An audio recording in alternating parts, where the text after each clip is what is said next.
نحمده ونصلي ونسلم على رسوله النبي الكريم وعلى آله وأصحابه أجمعين.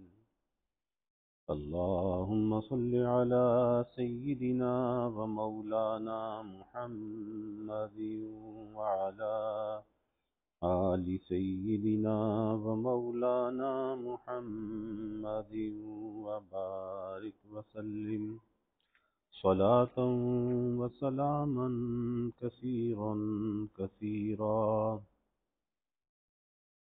توفیق الہی اپنے مرشد پاک کی برکت سے حکیم الامت مجدد الملت حضرت تھانوی رحمۃ اللہ علیہ کے مباحث کا سلسلہ چل رہا ہے.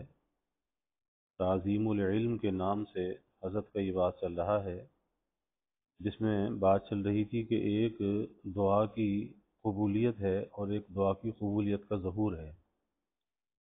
دعا تو قبول ہوتی ہے لیکن اس کی قبولیت کا جو ظہور ہے وہ اپنے وقت پر ہوتا ہے. جیسے موسیٰ علیہ السلام نے دعا کی فرعون کے غرق ہونے کے لیے، تباہی کے لیے، اور حضرت ہارون علیہ السلام نے آمین کہا تو دعا تو قبول ہو گئی اور اس کی قبولیت کی بھی اطلاع ہو گئی. لیکن فرعون 40 سال کے بعد غرق ہوا تو اس کی قبولیت کب 40 سال کے بعد ظاہر ہوئی. اس پر بات چل رہی تھی کہ دعا کرنے کے بعد بہت سے لوگ عجلت کرتے ہیں کہ جی ہماری دعا تو قبول ہوتی نہیں، یا پھر فرمایا کہ اپنی مصلحتوں کو شریعت کے تابع نہیں کرتے بلکہ شریعت کو مصلحتوں کے تابع کرنا چاہتے ہیں، احکام کو مصلحت کے تابع کرنا چاہتے ہیں. یہی وجہ ہے کہ کامیابی نہیں ہوتی. فرماتے ہیں کہ پس جن مصالح کی وجہ سے تم احکام الہیہ کو پامال کر رہے ہو وہ مصالح خود اتباع احکام پر موقوف ہیں. یاد رکھو مسلمانوں کو تو ہرگز اس طرح فلاح حاصل نہیں ہو سکتی کہ وہ احکام الہیہ کو مصالح کے تابع کر دیں، مصلحتوں کے تابع کر دیں اور دنیاوی اغراض کو قبلہ و کعبہ بنا لیں. باقی کفار کی حالت دیکھ کر تم کو دھوکہ نہ کھانا چاہیے کہ وہ خدا کو ناراض کر کے بھی ترقی کر رہے ہیں. بات یہ ہے کہ کفار خدا کے نزدیک حقیر ہیں اور ان کی مثال ایسی ہے جیسے پیر کا جوتا، اگر جوتے میں ناپاکی لگ جائے تو اس کو پھینکا نہیں جاتا. اور مسلمان خدا کے نزدیک محبوب ہیں، ان کی مثال ایسی ہے جیسے ٹوپی، اس میں اگر ذرا سی بھی ناپاکی یا کوئی اس پر چھینٹ پڑ جائے تو اس کو فوراً سر سے اتار پھینکتے، پھر اس کو سر پہ گوارا نہیں کرتے. تو کیا آپ یہ چاہتے ہیں کہ خدا تعالیٰ آپ کو بھی نعوذ باللہ جوتے کی طرح بنا دے کہ آپ برابر گندگی میں ملوث رہیں اور آپ کو اتار کر نہ پھینکا جائے؟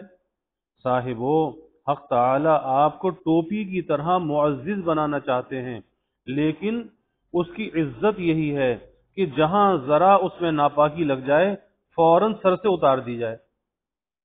بس خوب سمجھ لو کہ ترک احکام کے ساتھ یا احکام کو اغراض و مصالح کا تابع بنا کر مسلمان کو کبھی فلاح حاصل نہیں ہو سکتی. اور اگر بالفرض حاصل بھی ہو جائے، اس کی مصلحت پوری ہو جائے، حاصل بھی ہو جائے، تو رضا الہی تو ہرگز حاصل نہ ہوگی. اور اصل مقصود تو اللہ کی رضا ہے کہ خود فلاح بھی وہی مقصود ہے، کامیابی بھی وہی مقصود ہے، کیونکہ فلاح دنیاوی وہی محمود ہے جو معین ہو جائے رضا حق میں. چنانچہ الذین ان مکناہم فی الارض اقاموا الصلاۃ وآتوا الزکاۃ، یہ وہ لوگ ہیں کہ اگر ہم ان کو زمین میں حکومت دیں تو قائم کریں نماز کو اور زکوٰۃ دیں گے. تو خود اس پر شاہد بین ہے. پس مسلمان کی اصل کامیابی رضا حق ہے اور اس کی اصل کوشش اس کی طلب ہے، اس کوشش میں لگا رہے، اور جب لگا رہے گا اللہ کی رضا حاصل ہو جائے گی. جس کا طریق اتباع احکام ہے، یعنی مسلمان کی اصل کامیابی کیا ہے؟ رضا حق ہے، اور اس کی اصل کوشش اس کی طلب ہے. جس کا طریق اتباع احکام ہے، خواہ دنیا میں کسی حال میں رہے اور اس حالت میں جو حظ اور راحت مومن کو ہوتی ہے وہ سب کامیابیوں سے بڑھ کر ہے۔ اسی بنا پر حق تعالی نے ایمان و اعمال کے ثمرات میں راہ حق پر ہونے کو بیان فرمایا۔ چنانچہ قرآن شریف میں ارشاد ہے اولئک علی ھدی من ربہم واولئک ھم المفلحون، یہی لوگ اپنے رب کی طرف سے ہدایت پر ہیں اور یہی لوگ فلاح و نجات پانے والے ہیں۔ یہاں حق تعالی نے مسلمانوں کی جزا میں دو باتیں بیان فرمائی، جن میں ایک جزا دنیاوی یعنی واقع فی الدنیا ہے علی ھدی من ربہم کہ اپنے رب کی طرف سے ہدایت پر ہیں، اور دوسری جزا اخروی یعنی واقع فی الآخرت ہے وَأُولَئِكَ هُمُ الْمُفْلِحُونَ، اور یہی لوگ فلاح اور نجات پانے والے ہیں۔ اس سے معلوم ہوا کہ دنیا میں مسلمان کے لیے جس اصلی جزا کا وعدہ ہے وہ یہ ہے کہ وہ ہدایت پر رہے، دنیا میں ہدایت پر رہے، کہ سیدھے راستے پر چل رہا ہے۔ بس ہدایت پر ہونا یہی بڑی رحمت اور راحت کی چیز ہے، جس کا مشاہدہ مجھ کو ایک بار سفر میں اس طرح ہوا کہ ایک بار میں سہارنپور سے لکھنؤ جا رہا تھا، اس لیے رڑکی جانے والی گاڑی میں سوار ہوا تو وہاں میرے ایک دوست بھی بیٹھے ہوئے ملے جو پورے جنٹل مین تھے۔ جب گاڑی چل گئی، گاڑی چھوٹ گئی تو آپس میں باتیں ہونے لگی۔ میں نے پوچھا کہ آپ کہاں جاتے ہیں؟ بولے کہ میں میرٹھ جا رہا ہوں۔ اس وقت میں نے انہی کے محاورے میں کہا ممکن ہے کہ آپ میرٹھ جا رہے ہوں، لیکن افسوس ہے کہ یہ گاڑی لکھنؤ جا رہی ہے۔ یعنی آپ کہہ رہے مجھے لاہور جانا ہے اور آپ بیٹھ گئے کراچی جانے والی گاڑی میں، تو آپ تو منزل سے دور ہو رہے ہیں بجائے منزل سے قریب ہونے کے۔ تو یہ گاڑی تو لکھنؤ جا رہی ہے۔ وہ غلطی سے بجائے میرٹھ کی گاڑی کے اس گاڑی میں بیٹھ گئے تھے۔ بس یہ سن کر ان کی یہ حالت ہوئی کہ چہرے سے پریشانی ٹپکتی تھی، بات نہیں کر سکتے تھے۔ سردی کا موسم تھا اور وہ حضرت بالکل بیک بینی و دو گوش تھے، یعنی جو جسم پر کپڑے اس کے ساتھ اور کوئی سامان بھی پاس نہیں تھا، سردی کا زمانہ۔ کیونکہ جینٹل مینوں میں یہ بھی مرض ہے کہ وہ سفر میں نہ کپڑے ساتھ لیتے ہیں نہ پانی کا برتن ساتھ لیتے ہیں، پانی پینے کا برتن۔ ایک مولوی صاحب جو کہ ریاست بھاولپور میں کسی اسکول میں پروفیسر ہیں، وہ فرماتے تھے کہ ایک بار میں بھاولپور سے وطن کو آ رہا تھا، میرے ساتھ ٹھنڈے پانی کی ایک سراہی تھی۔ یعنی آج کل تو لوگ کولر لے کے چلتے ہیں، پہلے سراہی لے کے چلتے تھے، مٹی کی سراہی میں پانی ٹھنڈا ہوتا ہے۔ تو میرے پاس ایک سراہی تھی، تو اس گاڑی میں ایک جنٹل مین سوار تھے، وہ میرے برتنوں کو دیکھ کر ہنسنے لگے کہ یہ بھنگیوں کے سے برتن آپ کہاں سے ساتھ لائے؟ میں اس پر خاموش ہو رہا۔ تھوڑی دیر میں ان صاحب کو پیاس لگی تو اسٹیشن پر گلاس لے کر اترے، وہاں پانی نہ ملا اسٹیشن پر، اور کئی اسٹیشن تک نہ ملا۔ اب تو ان کا مارے پیاس کے برا حال تھا، بار بار کن اکھیوں سے میری سراہی کو تکتے تھے۔ آخر مجھے رحم آیا اور میں تختے پر آنکھیں بند کر کے سوتا بن کر لیٹ رہا، آنکھیں بند کر کے لیٹ گیا جیسے سو رہا ہے۔ تھوڑی دیر میں وہ صاحب آہستہ آہستہ سراہی کے پاس آئے اور اس سے منہ لگا کر پانی پینا شروع کیا، مگر حالت یہ کہ ایک آنکھ میری طرف تھی اور ایک آنکھ پانی کی طرف۔ بڑی گھبراہٹ میں غریب نے پانی پیا۔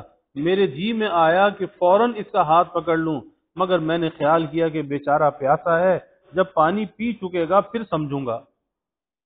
چنانچہ جب وہ خوب پانی پی چکے اور وہاں سے اٹھنے لگے تب میں نے ہاتھ پکڑ لیا کہ کیوں صاحب، آپ نے بھنگیوں کے برتن سے کیوں پانی پیا؟ آپ نے بھنگیوں کے برتن سے کیوں پانی پیا؟ بس اب تو ان پر گھڑوں پانی پڑ گیا اور معافی چاہنے لگے۔ میں نے پھر ان کی بد تہذیبی کو خوب ظاہر کیا کہ تمہاری تہذیب کا دعویٰ محض جھوٹا ہے، تم جھوٹے دعوے کرتے ہو، تم میں خاک تہذیب نہیں۔ میں کہتا رہا اور وہ خاموش سنتے رہے۔ غرض کچھ سردی کا خیال بھی تھا، مگر زیادہ پریشانی یہ تھی کہ بے راہ جا رہے تھے۔ جانا تھا میرٹھ والی گاڑی میں، بیٹھ کے لکھنؤ والی گاڑی میں۔ اب وہ بے راہ تھے، اپنی منزل سے دور ہو رہے تھے۔ کہیں لاحول پڑھتے تھے، کہیں انا للہ پڑھتے تھے، میں نے ان سے کہا کہ میاں اب تو جو ہونا تھا ہو گیا، اب یہ گاڑی ظاہراً رڑکی سے پہلے تو ٹھہر نہیں سکتی، خواہ تم کتنے ہی پریشان ہو، اس لیے پریشانی بے فائدہ اطمینان سے بیٹھ کر باتیں کرو۔ میں تو ان کو باتوں میں لگانا چاہتا تھا، لیکن وہ اس سے جھنجھلاتے تھے کہ واہ میاں تم کو ہنسی سوجی ہے اور مجھے اپنی الجھن لگی ہوئی ہے۔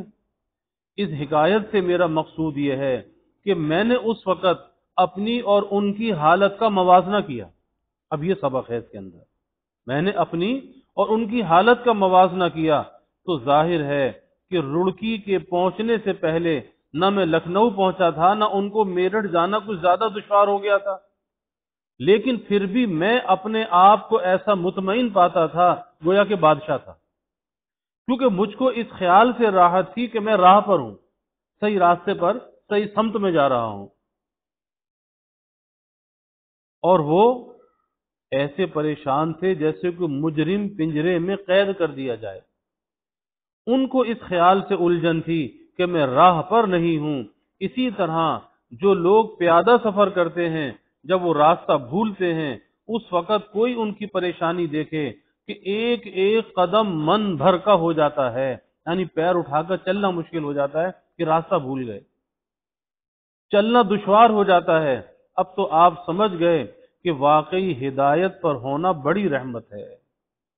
خدا کی قسم، جو شخص شریعت کے موافق چل رہا ہے، جو شخص شریعت کے موافق چل رہا ہے، وہ بادشاہ ہے، وہ بادشاہ ہے۔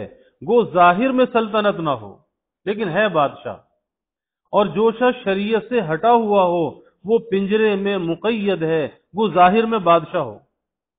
مسلمان متبع شریعت کو چونکہ یقین ہے کہ میں سیدھے راستے پر ہوں، اس لیے اس کو ساری مصیبتیں سہل معلوم ہوتی ہیں، کیونکہ وہ سمجھتا ہے کہ چند دن کی مصیبتیں ہیں، پھر ختم ہو جائیں گی، ہمیشہ ہمیشہ کا سکھ، ہمیشہ ہمیشہ کی راحت۔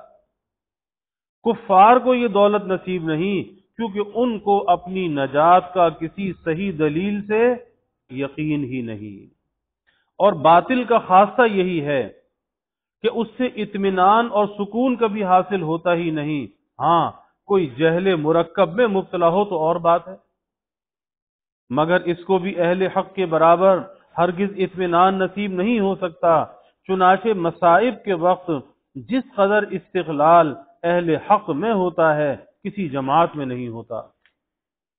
صاحبو، راستہ تو یہی ہے، راستہ تو یہی ہے کہ خدا کو راضی کرو، احکام کا اتباع کرو، شریعت میں گڑبڑ نہ کرو، انشاءاللہ تعالی پھر کسی کی مجال نہیں کہ مسلمانوں کو نگاہ بھر کر بھی دیکھ سکے، مسلمانوں کو نگاہ بھر کر بھی دیکھ سکے۔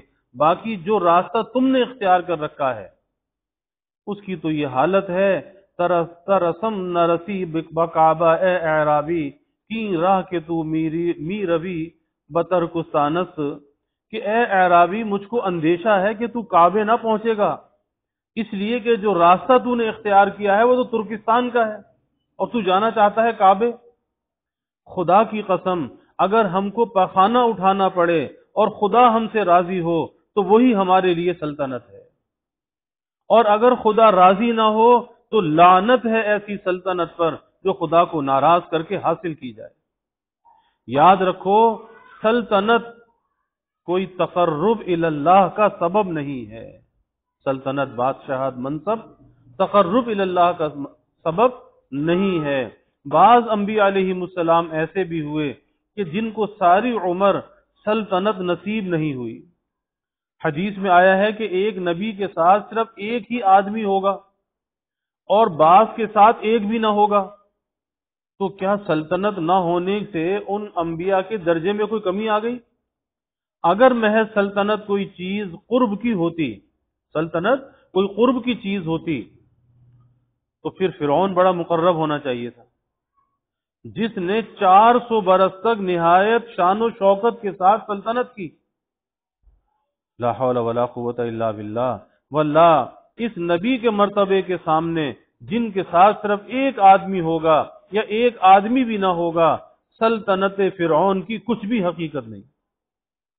اتباع احکام کی دولت کے سامنے سلطنت بھی کوئی چیز ہے کہ اس کی مصلحت سے دین میں تصرف کیا جائے اور احکام کو مصالح ملکی کا تابع بنایا جائے؟ ہرگز نہیں۔ الغرض ہماری یہ حالت ہے کہ یا تو بعضوں کو علم نہیں، وہ تو جہالت کی وجہ سے گناہوں میں زیادہ مبتلا ہیں، اور بعضوں کو علم حاصل ہے تو علم صحیح حاصل نہیں، انہوں نے غلط باتوں کو دین سمجھ رکھا ہے، اور جن کو علم صحیح بھی حاصل ہے انہوں نے اس کو اغراض و مصالح کے تابع کر رکھا ہے، اپنی اغراض کے تابع کر رکھا ہے۔ میں نے اسی سفر میں ایک پردیسی مولوی صاحب کو دیکھا ہے کہ پہلے ان کے لڑکے انگریزی پڑھتے تھے، اول تو یہی ان کو زیبا نہ تھا کہ مولانا ہو کر اپنی اولاد کو انگریزی پڑھاویں، لیکن خیر اگر انہوں نے یہ سمجھ کر کہ دنیاوی ضرورتوں کے لیے اس کا پڑھنا جائز ہے، بشرطے کہ درستی دین کا اہتمام کر لیا جائے، اور اس کا اہتمام انہوں نے کر لیا ہوگا کیونکہ وہ خود عالم تھے، تو اب سنیے، قوم نے ان پر دباؤ ڈالا کہ انگریزی اسکولوں میں لڑکوں کو پڑھانا موالات میں داخل ہے، اپنے لڑکوں کو اٹھاؤ۔ آخر انہوں نے مجبور ہو کر لڑکوں کو وہاں سے اٹھا لیا اور اپنے وطن بچوں کو بھیج دیا، اور وہاں بھی ان کو انگریزی ہی پڑھائی۔ بھلا ان سے کوئی پوچھے کہ اگر تم نے لڑکوں کو اسکول سے اس لیے اٹھایا تھا کہ انگریزی پڑھانا حرام ہے، تو پھر 300 کوس پر ان کو بھیج کر انگریزی کیوں پڑھائی؟ اور اگر تمہارے نزدیک انگریزی پڑھانا ناجائز تھا تو پھر محض قوم کے کہنے سے ایک جائز کام کو ترک کرنا اور لوگوں کی خوشامد کے لیے ان سے دبنا، یہ کب مناسب تھا؟ بھلا خدا کا طالب ہو کر مخلوق کی رضا جوئی کرے، خدا کا طالب ہو کر مخلوق کی رضا جوئی کرے اور خوشامد کر کے ان سے دبے؟ طالب کی یہ شان نہیں ہوا کرتی۔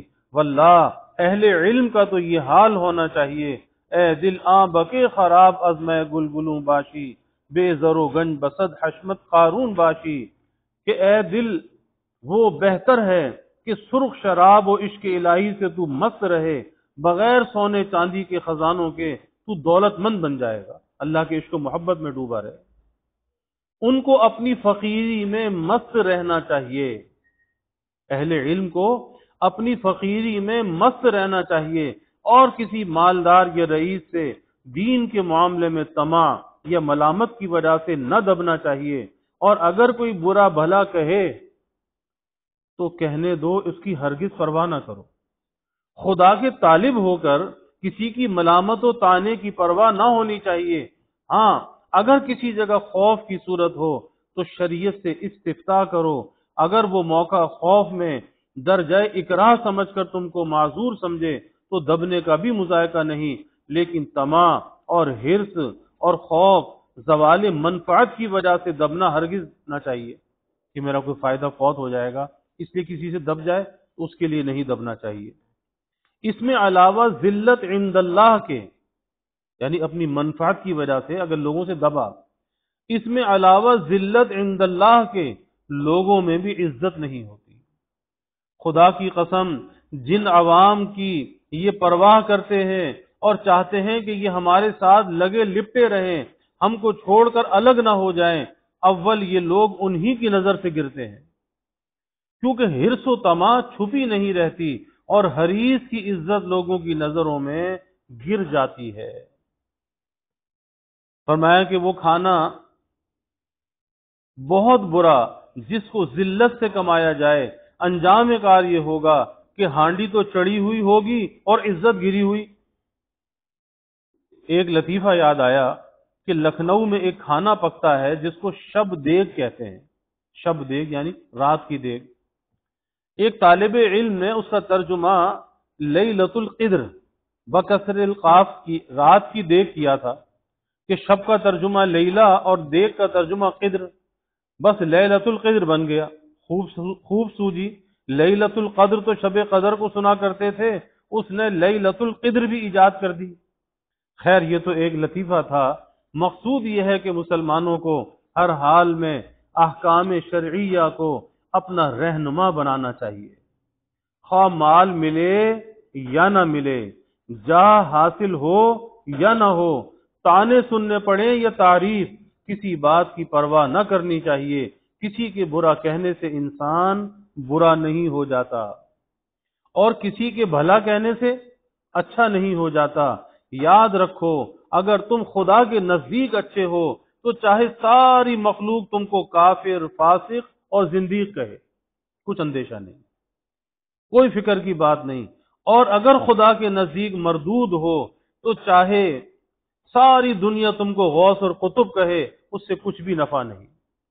پھر یہ بھی ضروری ہے کہ اہل حق کو اگر آج برا کہا جائے گا تو انشاءاللہ تعالی کسی دن پھر ان کو اچھا بھی کہا جائے گا، اور اہل باطل کی اگر آج مدح ہوگی تو کسی دن ان کی قلعی ضرور کھلے گی اور ان کے معتقدین ہی ان کو برا بھلا کہیں گے. شیخ ابن عربی رحمہ اللہ کو ان کے زمانے میں بہت لوگوں نے کافر و زندیق کہا، حتیٰ کہ مرنے کے بعد ان کی قبر پر سال ہا سال پخانا پڑتا رہا. تو کیا جہلا کے ان افعال سے نعوذ باللہ شیخ کا درجہ گھٹ گیا؟ ہرگز نہیں. تو اگر آج تم کو بھی لوگ برا بھلا کہنے لگیں تو کیوں ڈرتے ہو؟ پھر ایک زمانہ وہ بھی آیا کہ شیخ ابن عربی امام اور شیخ اور صدیق کہلانے لگے اور ان کی قبر زیارت گاہ بن گئی. حضرت شیخ نے اس کی نسبت پیشن گوئی بھی فرمائی تھی، فرمایا تھا کہ اذا دخل السین فی الشین ظہر المیم، کہ سین سے مراد سلطان سلیم ہے اور شین سے مراد ملک شام ہے اور میم سے مراد خود حضرت شیخ ہیں. مطلب یہ ہوا کہ جب سلطان سلیم ملک شام میں داخل ہوں گے اس وقت محی الدین ابن عربی کا ظہور ہوگا. چنانچہ جب سلطان سلیم کا شام پر تسلط ہوا اور شیخ کی قبر کا حال معلوم ہوا تو اس کو گندگیوں سے صاف کرایا اور اس پر قبہ تعمیر کیا، اور اس دن سے شیخ کی قبر زیارت گاہ خاص و عام بن گئی. امام غزالی رحمت اللہ علیہ کے ساتھ جو کچھ معاملہ ہوا سب کو معلوم ہے کہ لوگوں نے ان پر کفر کے فتوے لگائے، ان کی کتاب احیاء العلوم کو جلایا گیا. تو کیا اس سے ان کی وقت کچھ کم ہو گئی؟ ہرگز نہیں. اس کے بعد ایک زمانہ وہ بھی آیا کہ احیاء العلوم کو سونے کے پانی سے لکھوایا گیا، اور آج امام غزالی کے نام کی جو وقت ہے وہ مخفی نہیں. ہر شخص ان کو حجت الاسلام اور امام کے لقب سے یاد کرتا ہے، اور وہ لوگ جو امام غزالی اور شیخ ابن عربی کو کافر و زندیق کہتے تھے، جن کی وقت اس زمانے میں بہت کچھ تھی، خدا تعالی نے آج ان کے ناموں کو ایسا مٹایا کہ کوئی بھی ان کا نام نہیں لیتا. پھر اگر اتباع احکام کی وجہ سے لوگ تمہارا ساتھ چھوڑ دیں اور تم کو سب کے سب برا بھلا کہنے لگے تو اس میں تمہارا نقصان ہی کیا ہے؟ بہت سے بہت جاہ زائل ہو جائے گی، تمہاری بڑائی چلی جائے گی، بس یہی ہوگا، بدنام ہو جاؤ گے. سو یہ کوئی نقصان نہیں بلکہ عین منفعت ہے، کیونکہ شہرت اور جاہ یہ وہ بلا ہے جو کہ دین و دنیا دونوں کو مضر ہے. دینی ضرر تو یہ ہے اشتہار خلق بند محکم است، بند این از بند آہن کے کم است، خیش را رنجور ساز و زار زار تا ترا بیرون کند از اشتہار، تینت گوید نے منم امباز تو آنت گوید نے منم ہمراز تو، اوچو بینت خلق را سر مست خیش، از تکبر میرو داد از دست خیش. کہ مخلوق کی شہرت اللہ اور اس کے بندے کے درمیان مضبوط بند ہے، یہ بند لوہے کے بند سے کب کم ہے. اپنے آپ کو رنجور اور گمنام رکھو تاکہ لوگ تم کو شہرت سے باز رکھیں. ایک کہہ رہا ہے کہ میں آپ کا ہمراز ہوں، دوسرا کہتا ہے کہ نہیں صاحب آپ کا شریک حال ہوں. وہ شخص بیچارہ جب ایک مخلوق کو اپنے سر پر مست اور عاشق دیکھتا ہے بس تکبر کی وجہ سے ہاتھوں سے نکل جاتا ہے. وہ سوچتا ہے شاید میں ایسا ہی ہوں، لوگ میری عزت کر رہے ہیں، لوگ میرا احترام کر رہے ہیں. جب آدمی دیکھتا ہے کہ ساری دنیا مجھ پر فدا ہے تو اس میں عجب و کبر پیدا ہو جاتا ہے، اپنے اوپر نظر کرنے لگتا ہے، آخر کار اسی عجب و کبر کی وجہ سے برباد ہو جاتا ہے۔ افسوس، بہت لوگ اس ورطے میں آ کر ہلاک ہو گئے۔ یہ تو دین کا ضرر ہوا، اور دنیا کا ضرر یہ ہے جس کو مولانا فرماتے ہیں: خشم ہا ہو چشم ہا ہو رشک ہا، برسرت ریزت جو آب از مشک ہا، کہ غصے اور آنکھیں اور رشک تیرے سر پر اس طرح ٹپکتے ہیں جیسے مشکوں سے پانی ٹپکتا ہے۔ یعنی مشہور آدمی کے حاسد بہت پیدا ہو جاتے ہیں، اسے حسد کرنے والے۔ پس صاحب، جاہ کو نہ دین کی راحت ہے نہ دنیا کی، اس کا دین کبھی خطرے میں رہتا ہے اور دنیاوی خطروں کا بھی اندیشہ رہتا ہے۔ ہاں، جب حق تعالی کی طرف سے بدوں تمہاری طلب کے جاہ عطا ہو، وہ نعمت ہے جو من جانب اللہ عطا ہو۔ اس میں دین کا خطرہ نہیں ہوتا، کیونکہ ادھر سے تمہاری حفاظت کی جاتی ہے، جب وہاں سے ملتی ہے پھر وہاں سے حفاظت بھی کی جاتی ہے۔ ہاں، بعض دفعہ امتحان کے طور پر دنیاوی خطرات ایسے شخص کو بھی پیش آ جاتے ہیں، لیکن جس کو خدا تعالی سے تعلق ہے وہ خطرات سے گھبرایا نہیں کرتا، وہ سب کو خوشی کے ساتھ برداشت کر لیتا ہے۔ الغرض، جاہ کا طالب ہونا بہت برا ہے، اور طلب کے بعد جو جاہ حاصل ہوتی ہے اپنی طلب سے، اپنی کوشش سے، طلب کے بعد جو جاہ حاصل ہوتی ہے اس کی حقیقت وہی ہے جو میں نے اوپر بیان کی۔ پھر یہ ساری عزت و جاہ محض خیالی چیز ہے۔ اس سے تم میں کیا کمال پیدا ہو گیا؟ مر گئے تو کچھ بھی نہیں، اب تم مخلوق کی نظر میں اچھے ہوئے تو کیا اور برے ہوئے تو کیا؟ بس آج کل عموماً ایسا ہی علم لفظی و اسمی دیکھا جاتا ہے جو جاہ طلبی میں برباد کیا جاتا ہے، حالانکہ واللہ عالم، واللہ علم وہ جوہر ہے،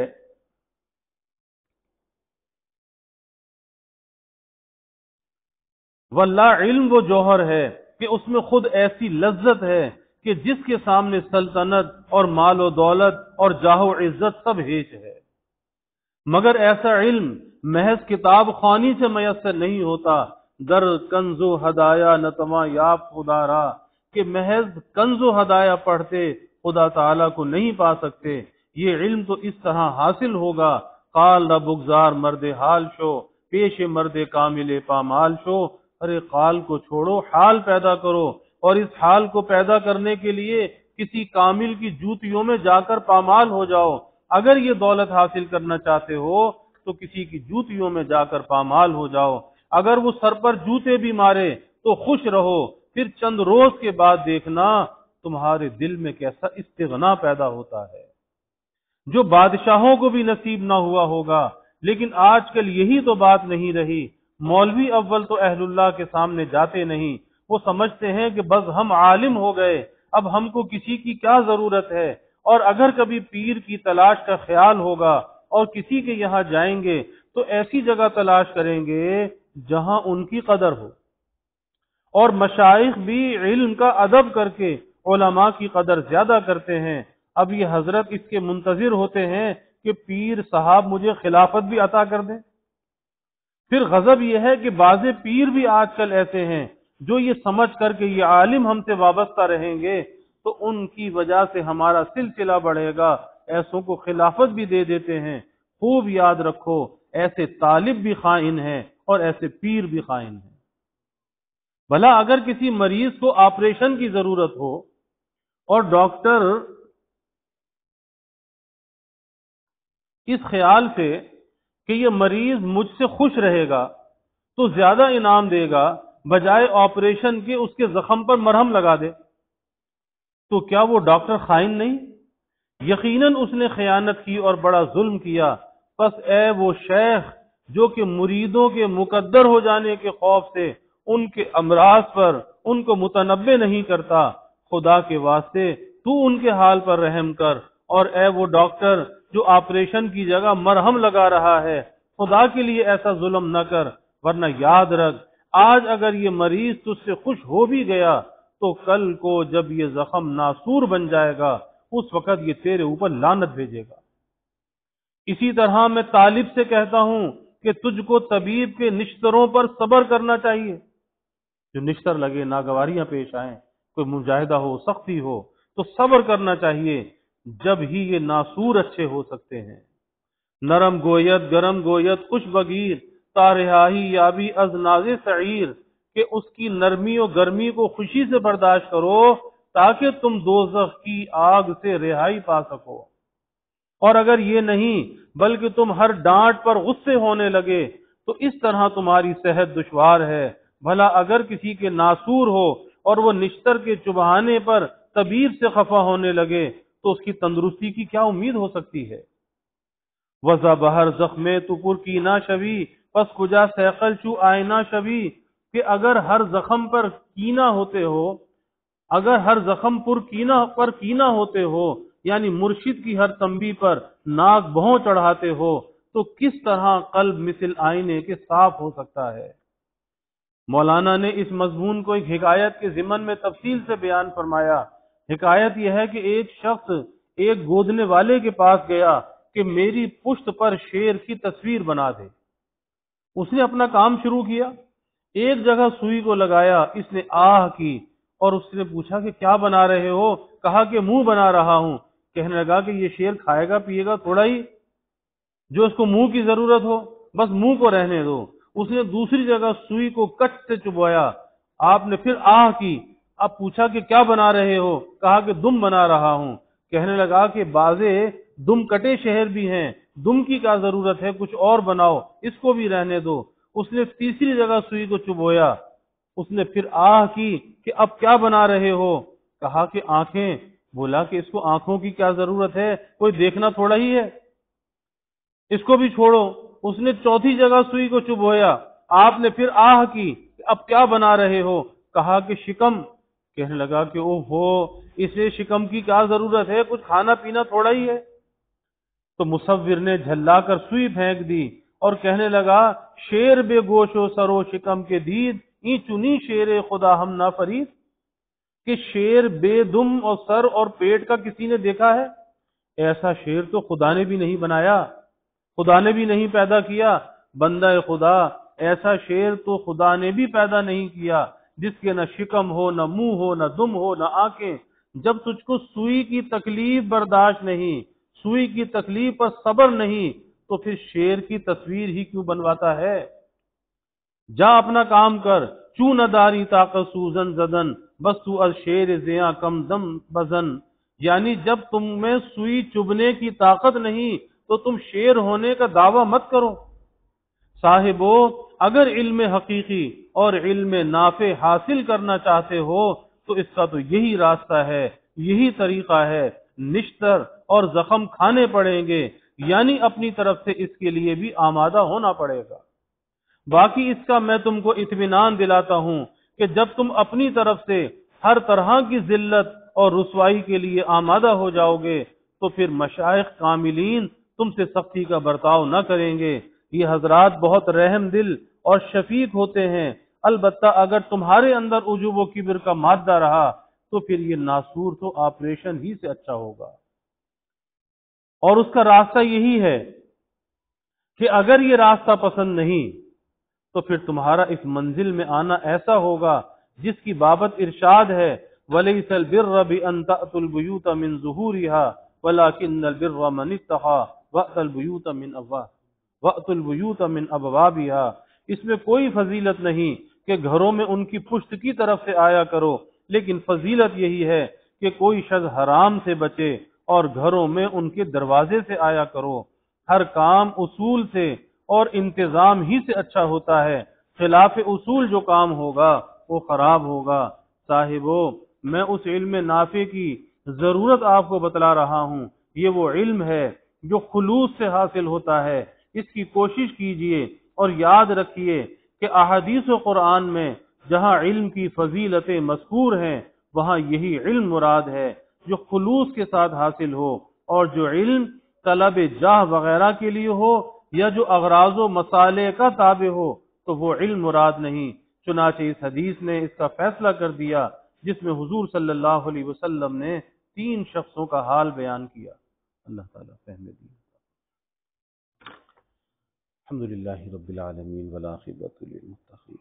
الصلاة والسلام على أشرف الأنبياء والمرسلين اللهم صل على سيدنا ومولانا محمد وعلى آل سيدنا ومولانا محمد وبارك وسلم ربنا آتنا في الدنيا حسنة وفي الآخرة حسنة وقنا عذاب النار ربنا أتمم لنا نورنا واغفر لنا إنك على كل شيء قدير اللهم أرنا الحق حقا وارزقنا اتباعه وأرنا الباطل باطلا وارزقنا اجتنابه اللهم إنا نسألك العفو والعافية والمعافاة الدائمة في الدين والدنيا والآخرة والفوز بالجنة والنجاة من النار اللهم إنا نسألك من خير ما سألك منه نبيك سيدنا محمد صلى الله عليه وسلم ونعوذ بك من شر ما استعاذك منه نبيك سيدنا